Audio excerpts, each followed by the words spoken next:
কবি রতনতনু ঘাটির কবিতা আকাশ চোর। পরীক্ষা শেষ, এবার হাতে মাসখানেকের ছুটি। বাবা বললেন মাকে ডেকে, এবার চলো উটি। আমি বললাম, না না বাপি, উটি অনেক দূর, এবার চলো সেই যেখানে আকাশ সমুদ্র। কোথায় সেটি? বাবা বললেন, বল না দেখি খুঁজে। আমি বললাম, বলতে পারি এক্ষুনি চোখ বুজে। হাওড়া থেকে লোকাল ট্রেনে মেচেদা নামলাম, সেখান থেকে বাস যাচ্ছে সিঁদুরটিয়া গ্রাম।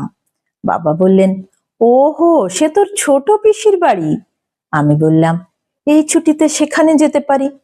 বাবা তখন মাকে ডাকলেন, কই গো, এসো শোনো।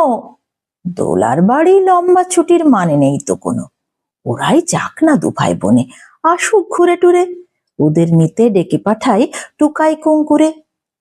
বোন বলল, নদী পেরোনো, হাঁটু ভর্তি কাদা, আমার যেতে ইচ্ছে তো নেই, যাক না একা দাদা।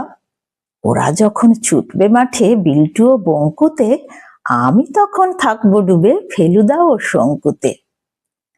অনেক টানা পড়েন শেষে ট্রেনের পরে বাসে নেমেই দেখি হলদি জলে মেঘরা ভেসে আসে। একটু পরেই তাকিয়ে আমি মেঘগুলোকে খুঁজি, ওমা ওই তো রঙে রঙে দোল খেলেছে বুঝি। লঙ্কা জবার ঝোপটা গেল অন্ধকারে ছেয়ে, ছড়া পড়ছে জোনাক পোকার ছোট্ট ছেলে মেয়ে। সকালবেলা এক ছুট পাই পাই মস্ত বড় মাঠ, মাঠ পেরিয়ে বনে গিয়ে ভূতের ভয়ে কাঠ। রোদ বৃষ্টি রামধনু আর জ্যোৎস্না লুটোপুটি, দেখতে দেখতে ফুরিয়ে এলো মস্ত বড় ছুটি।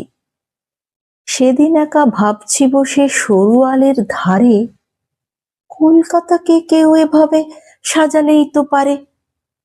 এমন সময় নবীন দাদু বলল ডেকে, কেউ তোতন নাকি? করছো কি ভাই? আমার বাড়ি যেও। আমি বললাম, পরের বার যাব সময় করে, দু এক মুঠো জোছনাতে আজ পকেট গেছে ভরে। কলকাতাতে অনেক আছে, অনেক ভুরি ভুরি, আকাশ তো নেই, তাই দুমুঠো আকাশ করছি চুরি।